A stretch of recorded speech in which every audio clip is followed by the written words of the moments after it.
कालच्या लेक्चरमध्ये आपण इकॉलॉजीचं स्ट्रक्चर डिस्कस केलं. ठीक आहे, इकॉलॉजीचं स्ट्रक्चर डिस्कस केलं म्हणजे इकॉलॉजीची प्रोडक्टिव्हिटी काय असते, इकॉलॉजीमध्ये डिकम्पोजर सायकल काय असते. ठीक आहे, याबद्दल आपण डिस्कशन केलं. एनर्जी फ्लो कसा होतो इकोसिस्टम मध्ये. ठीक आहे, एखादी इकोसिस्टम असेल त्या इकोसिस्टम मध्ये एनर्जी फ्लो कसा होतो, इकोसिस्टम मध्ये प्रोडक्टिव्हिटी कशी डिसाइड होते, आणि इकोसिस्टम मध्ये डेट्रिटस फूड चेन काय असते किंवा डिकम्पोजर फूड चेन काय असते हे आपण डिस्कशन केलेलं आहे. आज आपण डिस्कस करणार आहोत एक इम्पॉर्टंट टॉपिक जो इकोसिस्टम मधला आहे. नाव आहे इकोलॉजिकल सक्सेशन. टॉपिकचं नाव आहे इकोलॉजिकल सक्सेशन. Ecological succession.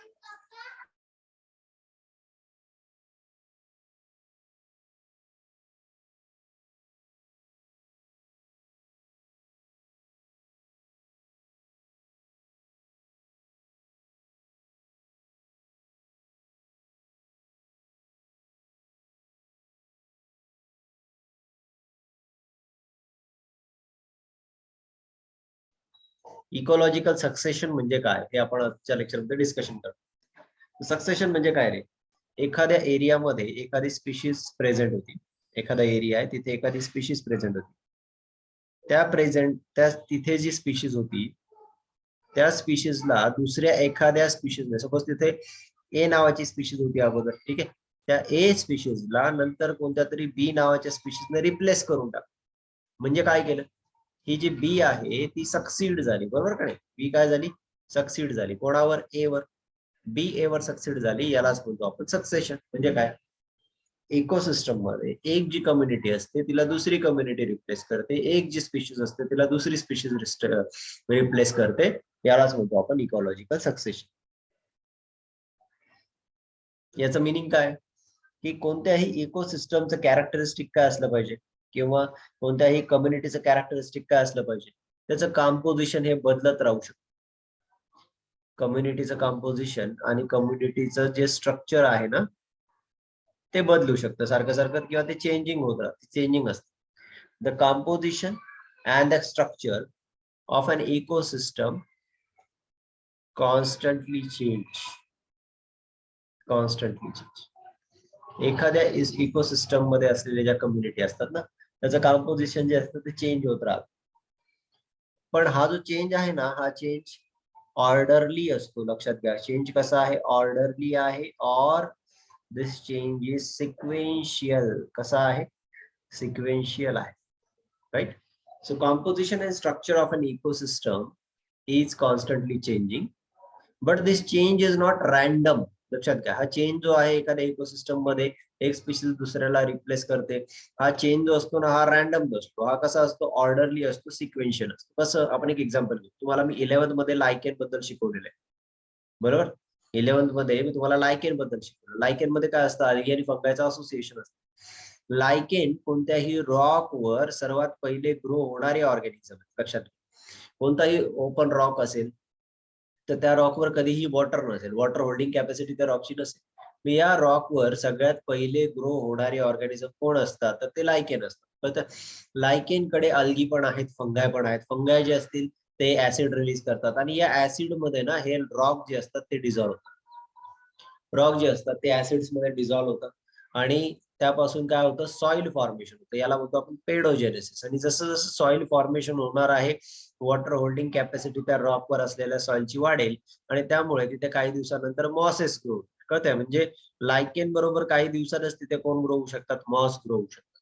ठीक आहे, एनसीईआरटी मध्ये जो किंगडम प्लांटी आहे त्या लेसन मध्ये असं स्टेटमेंट दिलंय की mosses along with the lichen. ठीक आहे, bryophytes along with the lichen are the pioneer organisms who are growing over the rocks. कळतंय का, लायकेन बरोबर, लायकेन तर सगळ्यात पहिले ग्रो होतील आणि त्याच्यानंतर मॉसेस ग्रो होतील. पण त्यांनी असं सांगितलं की मॉसेस जे असतात ते लायकेन बरोबरच काही दिवस तिथे ग्रो होऊ शकतात.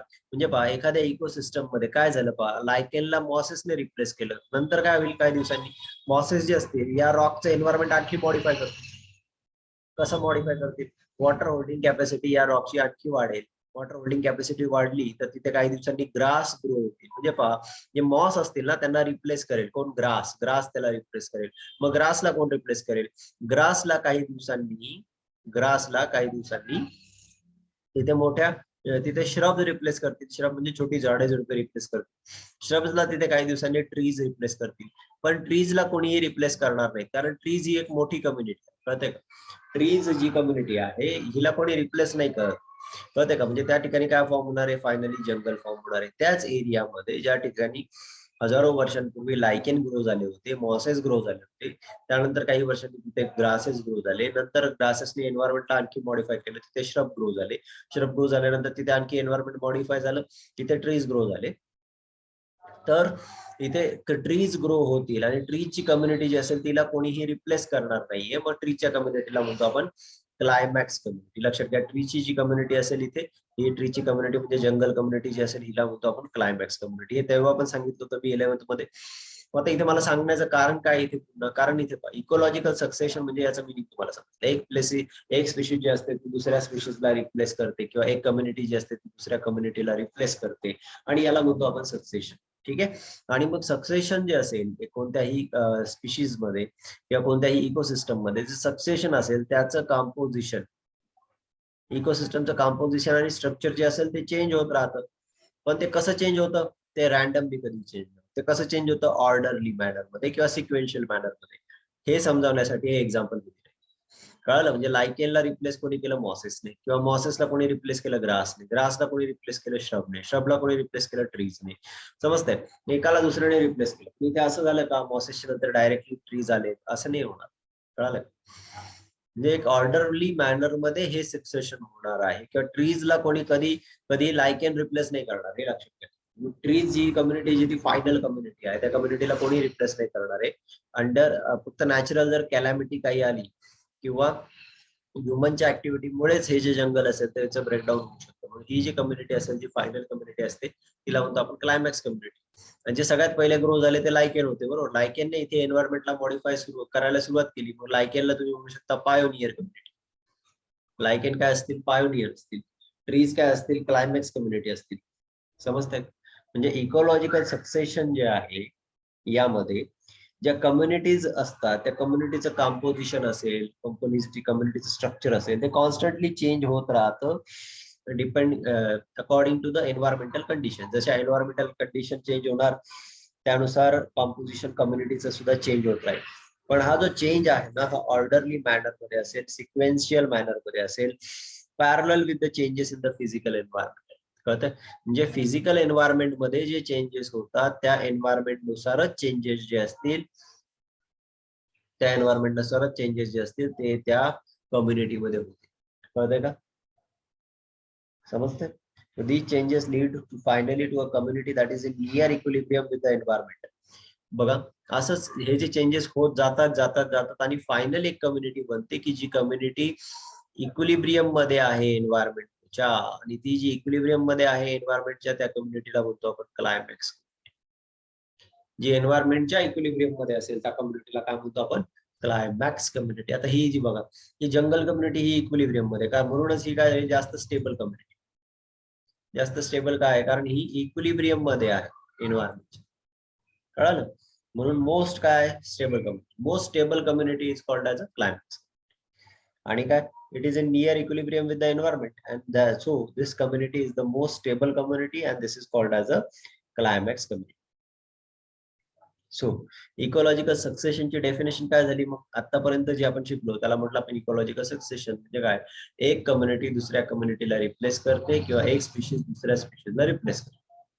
कळलं? स्पीशीज, एका स्पीशीजची जी एका स्पीशीजच्या इंडिव्हिज्युअलचा जो ग्रुप असतो त्याला म्हणतो आपण पॉप्युलेशन. लक्षात घ्या, एका स्पीशीजच्या इंडिव्हिज्युअलचा ग्रुप काय असतो, पॉप्युलेशन. म्हणजे सपोज ह्युमन, सर्व ह्युमन एका ठिकाणी एकत्रित असतील ती झाली ह्युमनची पॉप्युलेशन. सर्व रॅबिट एका ठिकाणी एकत्रित असतील तर ती झाली रॅबिटची पॉप्युलेशन. कळतंय का? मग ते ह्युमन, रॅबिट, जे प्लांट असतील हे सर्व एकत्रित आले की ते काय बनवतील, कम्युनिटी. कम्युनिटी म्हणजे काय, ज्यावेळेस वेगवेगळ्या पॉप्युलेशन एकत्रित येतात त्या फॉर्म करतात कम्युनिटी. आलं लक्षात? वेगवेगळ्या पॉप्युलेशन ज्यावेळेस एकत्रित येतात त्या कम्युनिटी फॉर्म करतात. आता इकॉलॉजिकल सक्सेशन काय आहे, इकॉलॉजिकल सक्सेशनची डेफिनेशन आहे gradual and fairly predictable, gradual and fairly predictable change in the species composition.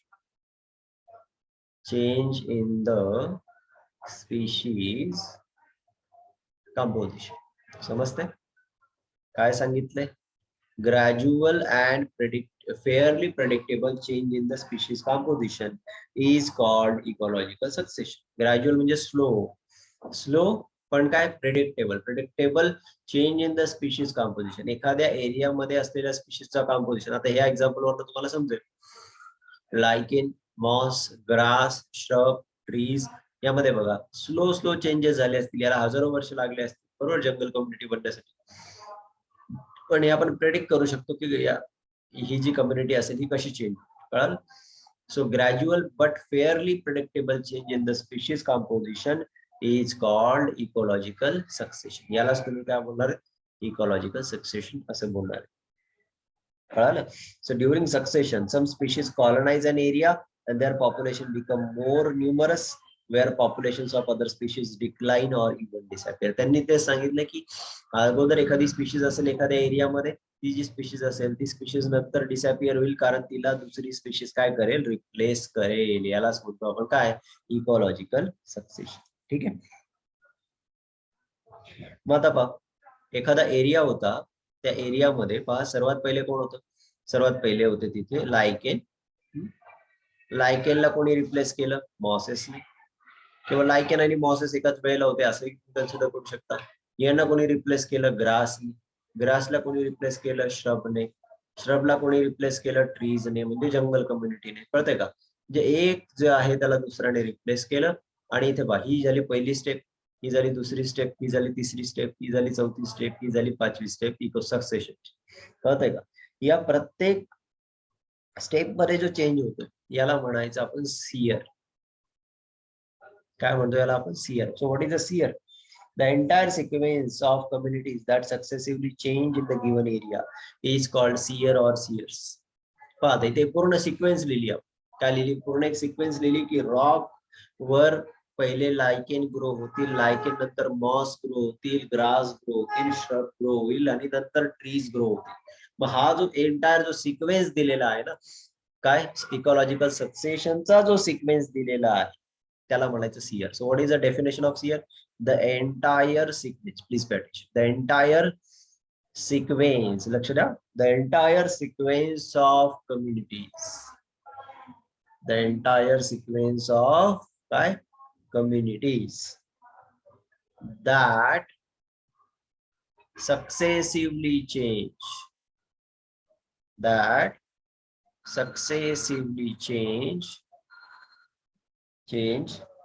in a given area.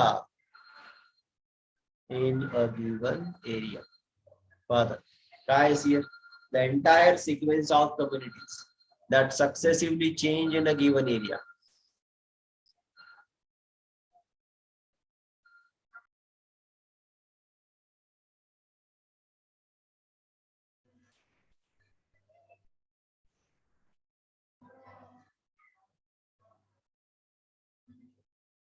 काय? The seer is the entire sequence of communities. The entire sequence of communities that successively म्हणजे एका मागे एक change in a given area is called seer. लक्षात घ्या. Sere म्हणजे काय? एखादी इकोसिस्टम आहे. आता आपण जे एक्झाम्पल घेत होतो त्या इकोसिस्टम मध्ये बघा एक पूर्ण आपण सिक्वेन्स लिहिली की पहिले कोण असणार? पहिले लायकेन असणार, मग मॉस येणार, मग श्रब येणार, मग ग्रास येणार, मग श्रब येणार, मग ट्रीज येणार. ही जी एंटायर सिक्वेन्स आहे ना कम्युनिटीची, एका मागे एक कोण आले, दॅट सक्सेसिव्हली चेंज. बरोबर? सक्सेसिव्हली म्हणजे एका मागे एक कोण आले एखाद्या एरियामध्ये, त्याची जी सिक्वेन्स आपण लिहितो किंवा जी सिक्वेन्स असते त्याला म्हणतो आपण सियर. आता ही सिक्वेन्स का तयार झाली? कारण आपण ऑलरेडी आधीच सांगितलं की प्रेडिक्टेबल हा असा चेंज आहे आणि ही जी सिक्वेन्स आहे ही सिक्वेन्स काय असणार आहे? फिक्स असणार. कारण ऑर्डरली मॅनर मध्ये इकॉलॉजिकल सक्सेशन होणार आहे, एकाला दुसरी कम्युनिटी काय करणार आहे, रिप्लेस करणार आहे. म्हणून it is happening in the orderly manner. म्हणून आपल्याला काय माहिती, पूर्ण सिक्वेन्स माहिती की कम्युनिटी कोणती कम्युनिटी कोणत्या कम्युनिटीला रिप्लेस करेल एखाद्या एरियामध्ये, आणि त्याला म्हणतो आपण सियर. ठीक आहे. आणि प्रत्येक जो, आता सपोज इथे बघा कोण आहे पहिला, सपोज लायकेन होत, मग कोणाला मॉस, मग कोणाला सपोज ग्रास, मग कोणाला श्रब, मग कोणाला ट्री. ट्री म्हणजे जंगल आहे. ठीक आहे. आता ही जी एंटायर सिक्वेन्स याला काय बोललो आपण, सियर. कन्सेप्ट लक्षात घ्या, एंटायर सिक्वेन्सला काय बोललो आपण, सियर. ठीक आहे. आणि जी प्रत्येक स्टेज आहे ना, individual transitional communities are called as a seral stage. आणि प्रत्येक जी स्टेज आहे, पहिले लायकेन आले, लायकेन झाली सिरल स्टेज. कळतंय का, सिरल काय stage, lichen is a seral stage. Moss पण काय झाली, एक सिरल स्टेज. ग्रास पण काय झाली, एक सिरल स्टेज. श्रब काय झाली, एक सिरल स्टेज. ट्री काय झाली, एक सिरल स्टेज. कळतंय का तुम्हाला, म्हणजे हे प्रत्येक जी स्टेज आहे त्या स्टेजला तुम्ही काय बोलणार आहे, cereal stage. Please remember this, cereal stage, किंवा त्याला म्हणतो आपण सिरल कम्युनिटी. प्रत्येक जी कम्युनिटी आहे ना, त्या कम्युनिटीला तुम्ही बोलणार सिरल कम्युनिटी. सिरल म्हणजे सिक्वेन्स, असं लक्षात. सिरल या शब्दाचा मिनिंगच काय, सिरल म्हणजे सिक्वेन्स, म्हणजे सियर म्हणजे सिक्वेन्स.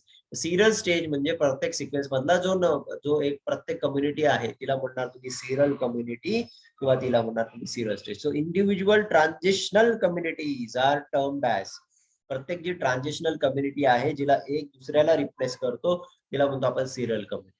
आणि जी फायनल कम्युनिटी असते, आता बघा ही फायनल कम्युनिटी, हिला कोणीही रिप्लेस करणार नाहीये, हिला तुम्ही काय बोलणार आहे, क्लायमॅक्स कम्युनिटी. कोणती कम्युनिटी, क्लायमॅक्स कम्युनिटी. काय सर्व वर्ड ज्यावर क्वेश्चन असतात नीट मध्ये, तुम्ही सीईटी देणार असाल तर सीईटी मध्ये पण क्वेश्चन असतील. आणि जी लायकेन जे पहिली कम्युनिटी, हिला तुम्ही बोलणार पायोनियर. कन्सेप्ट समजून घ्या. सियर म्हणजे काय, sere is just the sequence. Sere काय, फक्त एक सिक्वेन्स. पायोनियर कम्युनिटी काय, फर्स्ट कम्युनिटी, जी सगळ्यात पहिले इनहॅबिट होणार आहे ती कम्युनिटी पायोनियर. जी शेवटची कम्युनिटी असेल, जिला कोणी रिप्लेस करणार नाहीये, स्टेबल असेल, मोस्ट स्टेबल कम्युनिटी असेल, ती क्लायमॅक्स. प्रत्येक स्टेजला तुम्ही बोलणार आहे सिरल स्टेज, किंवा प्रत्येक कम्युनिटीला तुम्ही काय बोलणार आहे, सिरल कम्युनिटी. कळतंय का, ठीक आहे.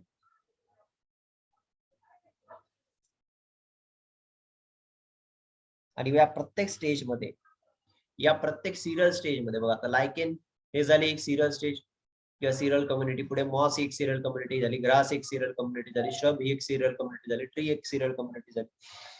या प्रत्येक सिरियल स्टेज मध्ये स्पीशीजची डायव्हर्सिटी चेंज होते. म्हणून एनसीईआरटीने पुन्हा सांगितलंय की in the successive seral stage there is, पहिला पॉइंट सांगितला, change in the diversity of species. लक्षात घ्या, पहिला पॉइंट काय सांगितलं, चेंज इन डायव्हर्सिटी ऑफ काय स्पीशीज.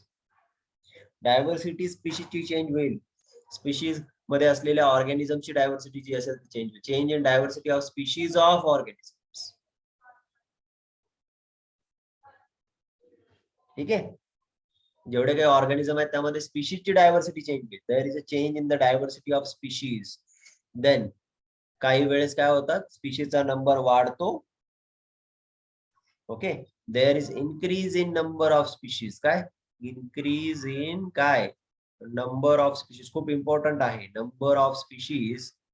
जे नीट देत आहेत त्यांनी जास्त फोकस करा, सीईटी ला पण हे क्वेश्चन असतील. Increase in the number of species and organisms. काय सांगितलं, प्रत्येक स्टेज मध्ये स्टार्टिंगला बघा लायकेन फार कमी असते, नंतर मॉसेस थोडे वाढतील, ग्रास अजून वाढेल, ग्रासचा नंबर वाढेल, मग श्रबचा नंबर वाढेल, आणि ट्रीजचा नंबर खूप जास्त असेल. कळतंय का, म्हणजे जसं जसं प्रत्येक स्टेज पास होत जाते त्या स्टेज नंतर ते जे एन्व्हायरमेंट असेल ते आणखी जास्त सुटेबल होईल ऑर्गॅनिझम्सला राहण्यासाठी. म्हणून तुम्हाला काय दिसेल, प्रत्येक सिरियल स्टेज मध्ये डायव्हर्सिटी जी असेल स्पीशीजची ती चेंज होताना दिसेल. आणि डायव्हर्सिटी मध्ये काय दिसेल तुम्हाला, increase in number of species and the organisms. स्पीशीजचा नंबर आणि ऑर्गॅनिझम्सचा नंबर तुम्हाला इन्क्रीज होताना दिसेल, हे लक्षात घ्या. ठीक आहे. आणि नंबर ऑफ स्पीशीज वाढल्या म्हणजेच काय वाढणार आहे, इन्क्रीज इन काय, बायोमास. इन्क्रीज इन काय बायोमास. बायोमास मध्ये सुद्धा तुम्हाला इन्क्रीज दिसेल. Number of species and organisms increase होताना दिसेल. डायव्हर्सिटी जी असेल ती इन्क्रीज होताना दिसेल. कळतंय का तुम्हाला? म्हणजे मी आता तुम्हाला काय काय शिकवलंय हे लक्षात घ्या. आज मी सर्वात पहिले तुम्हाला सांगितलं इकोलॉजिकल सक्सेशन काय आहे. इकोलॉजिकल सक्सेशन म्हणजे काय? It is a gradual process in which one community replaces another. ठीक आहे, याला म्हटलं आपण इकोलॉजिकल सक्सेशन. हा जो चेंज आहे त्यांच्यासाठी नीट जे प्रिपेअर करतात त्यांनी एक एक वर्ड लक्षात ठेवला पाहिजे, एक एक वर्डचं मिनिंग समजून घेतलं पाहिजे. हा चेंज कसा आहे? प्रेडिक्टेबल आहे आणि सिक्वेन्शियल आहे. सिक्वेन्शियल आहे, कळतंय का? चेंज हा सिक्वेन्शियल आहे, प्रेडिक्टेबल आहे, हे लक्षात घ्या. आणि हे जे एंटायर सिक्वेन्स ऑफ कम्युनिटी जी आहे, जी सक्सेसिव्हली चेंज होते, त्याला म्हणतो आपण सियर. त्याला काय बोलणार? एंटायर जी सिक्वेन्स आहे, सिक्वेन्सला तुम्ही सियर बोलणार. आणि या प्रत्येक सिक्वेन्स मधला जो ट्रान्झिशनल स्टेज आहे, ट्रान्झिशनल कम्युनिटी आहे, तिला बोलणार तुम्ही सिरल स्टेज किंवा सिरल कम्युनिटी. प्रत्येक स्टेज नंतर काय होणार आहे? डायव्हर्सिटी जी असेल स्पीशीजची ती इन्क्रीज होत जाईल.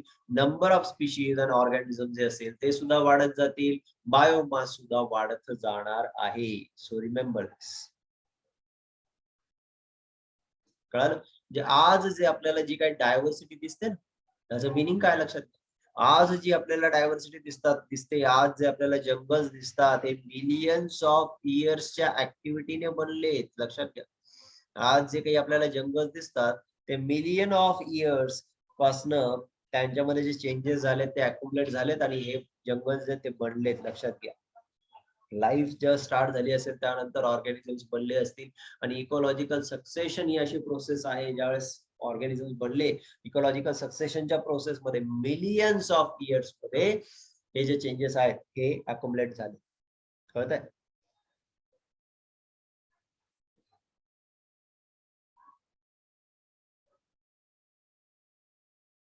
सो सक्सेशन ही प्रोसेस केव्हा स्टार्ट झाली असं तुम्ही म्हणू शकता?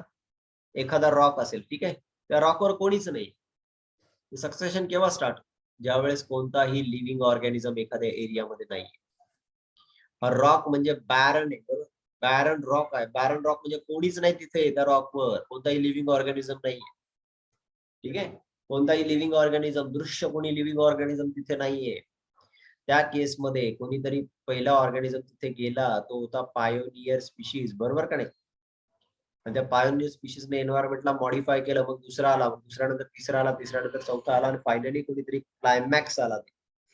यालाच म्हटलं काय आपण? Ecological succession. ठीक आहे, मग इकॉलॉजिकल सक्सेशनचे काय काय एक्झाम्पल देता येतील? एखादा नवीन कूल झालेला लावा असेल, कूल झालेला लावा असेल, ठीक आहे, कूल्ड लावा असेल.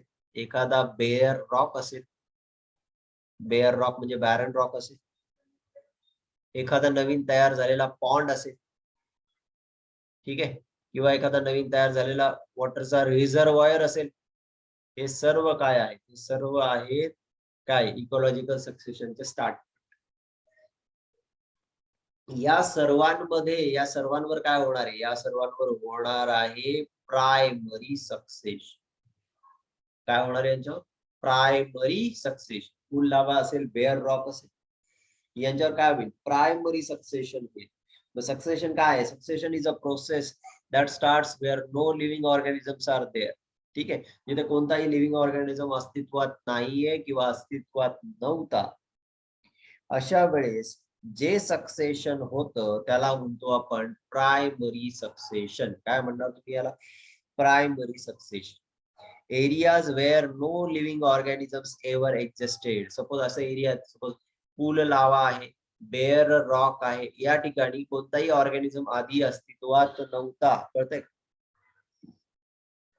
अशा ठिकाणी जर एखादा ऑर्गॅनिझम पहिले जाऊन राहतोय आणि त्याने सक्सेशन केलेलं आहे, तर त्याला तुम्ही काय बोलणार आहे? Primary succession. Please remember, primary succession occurs in an area where no living organism ever existed. समजतंय का तुम्हाला? हे लक्षात घ्या. प्रायमरी सक्सेशन काय असतं? असा एरिया जिथे कोणीही आधी अस्तित्वात नव्हतं, अशा ठिकाणी कोणीतरी जाऊन राहतंय, त्यावेळेस त्याला तुम्ही काय बोलणार आहे? Primary succession. काय बोलणार तुम्ही त्याला? Primary succession. मग what is a secondary succession? Secondary कशाला म्हणणार? एखाद्या ठिकाणी काहीतरी बायोटिक कम्युनिटी आधी अस्तित्वात होती. बायोटिक कम्युनिटी काय होती? अस्तित्वात. फॉर एक्झाम्पल आपण एक्झाम्पल घेऊयात. एखादं जंगल आहे आणि ते जंगल जे आहे ना, त्या जंगलमध्ये काहीतरी नॅचरल कॅलॅमिटी आली. सपोज आपण असं कन्सिडर करू की ते जंगल जे आहे ते जळून गेलं. ठीक आहे, नॅचरल कॅलॅमिटी आली. त्या जंगलाचा एक मोठा एरिया जो असेल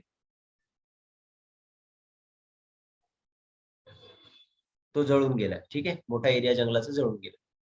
मग त्या ठिकाणी आता काय झालं, तो तिथले जे झाडं वगैरे होते ते सर्व जळून गेले त्या एरियात. ओके, झाडं वगैरे आहेत ते जळून गेले. काही दिवसांनी तिथे काही ग्रास ग्रो व्हायला लागले. कळतंय? मग ते जे ग्रासेस आहेत ना, हे अशा ठिकाणी ग्रो होतात जिथे अगोदर जंगल अस्तित्वात होते. म्हणजे जिथे लाईफ अस्तित्वात होती तिथे कोणती तरी बायोटिक कम्युनिटी होती, पण कोणत्या तरी कॅलॅमिटीद्वारे तिथली ती बायोटिक कम्युनिटी गेलीये आणि तिथे आता दुसरं कोणीतरी ग्रो होत. ओके, म्हणजे या ठिकाणी कोणती तरी बायोटिक कम्युनिटी अगोदर अस्तित्वात होती आणि मग तिथे दुसरी कम्युनिटी येऊन राहते, त्यावेळेस त्याला बोलतो आपण सेकंडरी सक्सेशन. ऐकून घ्या, प्रायमरी सक्सेशन आणि सेकंडरी सक्सेशन मध्ये खूप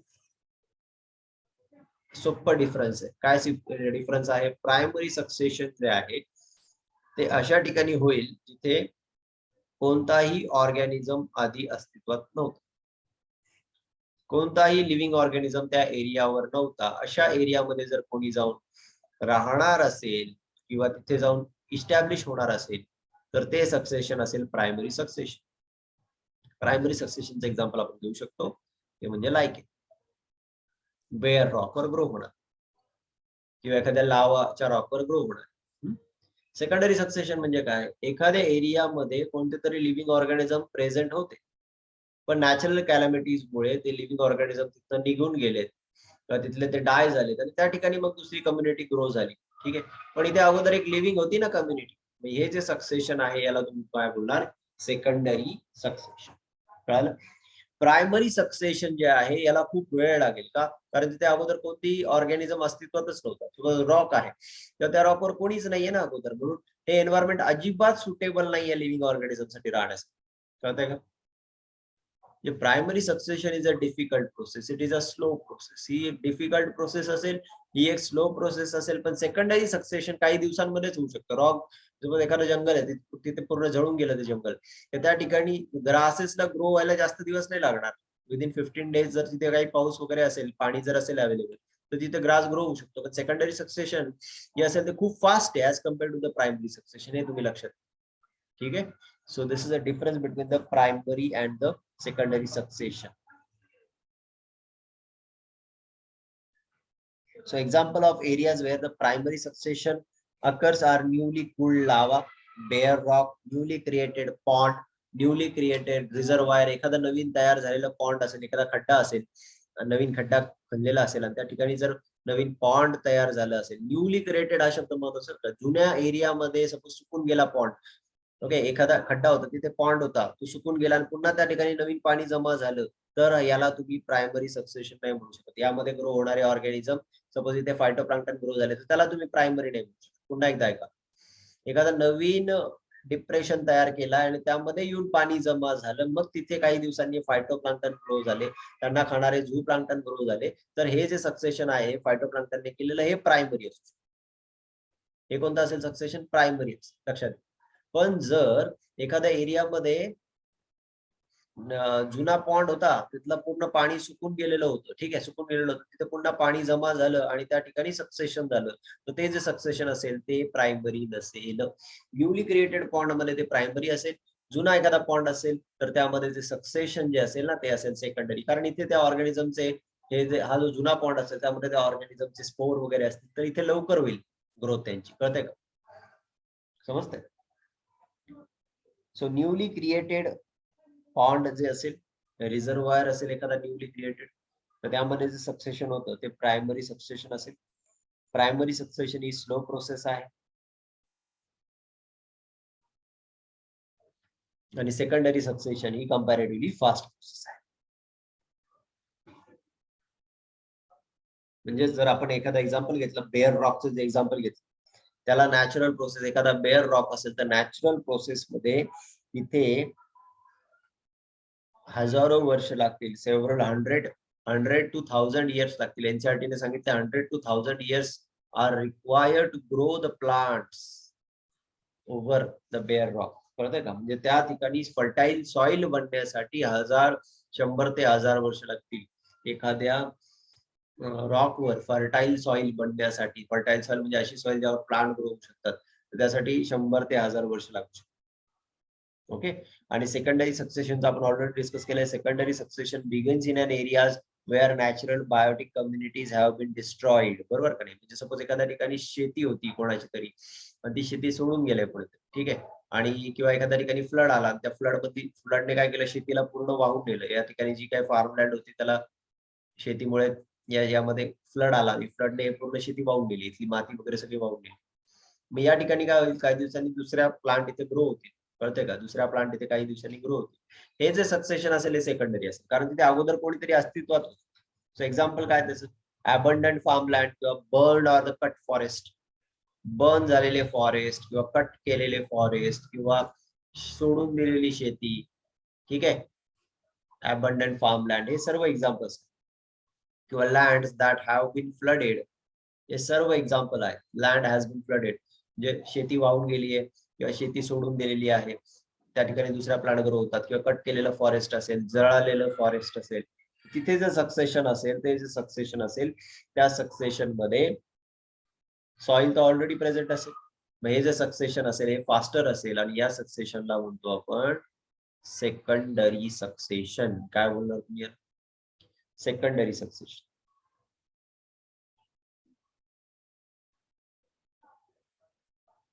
कळालं? आता हे जे प्रायमरी किंवा सेकंडरी सक्सेशन जे होतं ना, जे प्रायमरी सक्सेशन आहे किंवा सेकंडरी सक्सेशन आहे, हे ह्युमनच्या ऍक्टिव्हिटीमुळे एखादी स्टेज कमी किंवा जास्त होऊ शकते. कसं मी सांगतो तुम्हाला. सपोज आता एखाद्या एरियामध्ये रॉक, या रॉकला जर ह्युमनने काही मशिनरी वापरून त्याचं सॉइल मध्ये कन्व्हर्जन केलं तर, कळतंय? रॉकला काय केलं, मशिनरी वापरून सॉइल मध्ये कन्वर्ट केलं, ठीक आहे.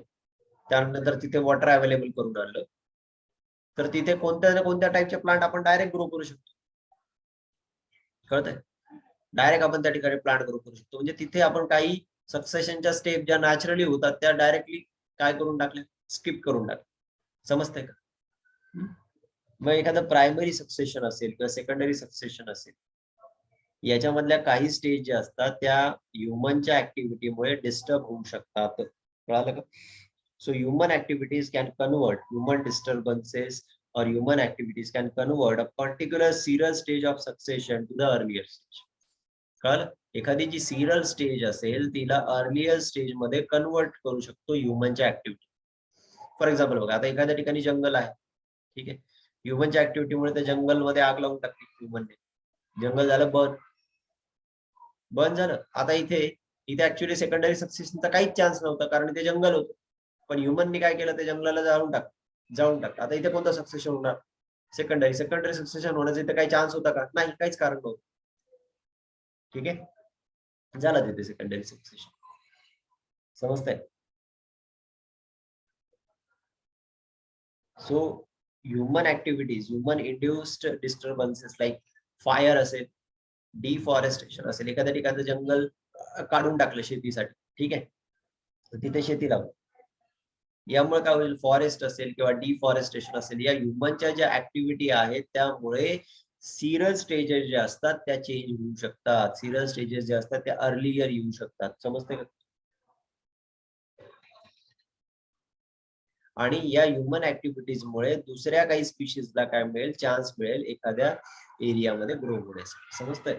सपोज डिफॉरेस्टेशन केलं एखाद्या एरियाचं, तिथे होते जे जंगल होते त्या जंगलला काढून टाकलं, तर जंगलचं कॉम्पिटिशन राहणारच नाही काही दुसऱ्या झाडांना, ठीक आहे.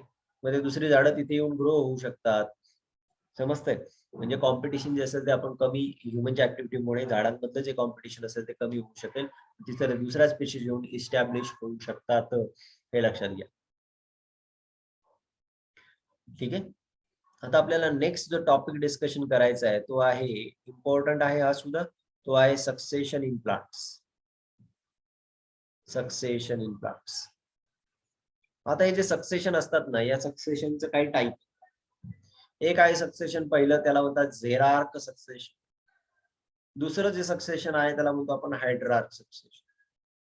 हायड्रार्क सक्सेशन आपण नंतरच्या लेक्चरमध्ये डिस्कस करणार आहोत, पण झेरार्क आपण लगेच इमिजिएटली डिस्कस करूयात.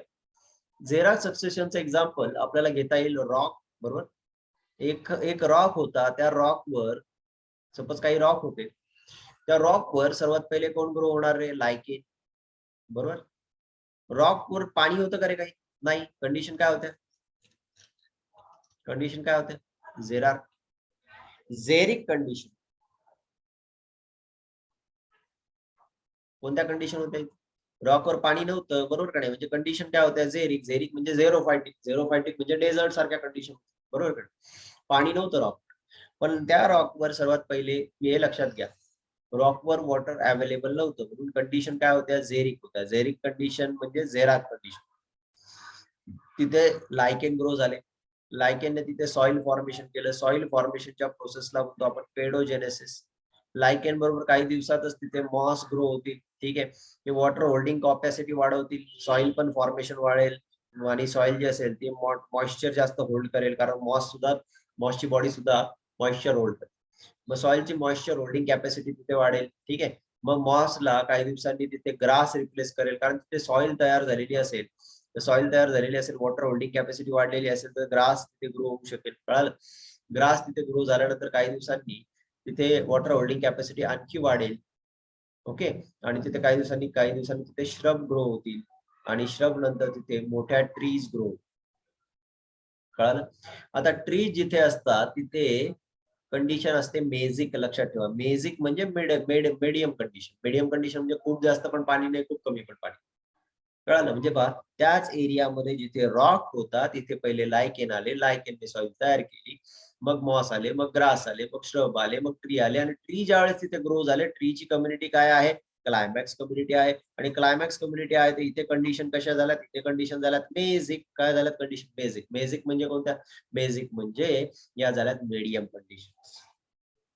Medium water condition. Medium water कंडिशनला म्हणतो आपण बेसिक. कळलं तुम्हाला? इथे झाल्या मीडियम वॉटर कंडिशन, म्हणजे बेसिक कंडिशन झाल्या म्हणजे पहा, झेरोफायटिक कंडिशनला, झेरोफायटिक रॉक जे होते त्यांना प्लांटच्या ग्रोथ मुळे कोणती कंडिशन तिथे प्राप्त झाली? Basic condition. समजतंय? म्हणजे इकडे इम्पॉर्टंट आहे, लक्षात ठेवा, ज्या वेळेस झेरोफायटिक कंडिशनच्या एरियाला कन्वर्ट कशामध्ये केलं गेलं?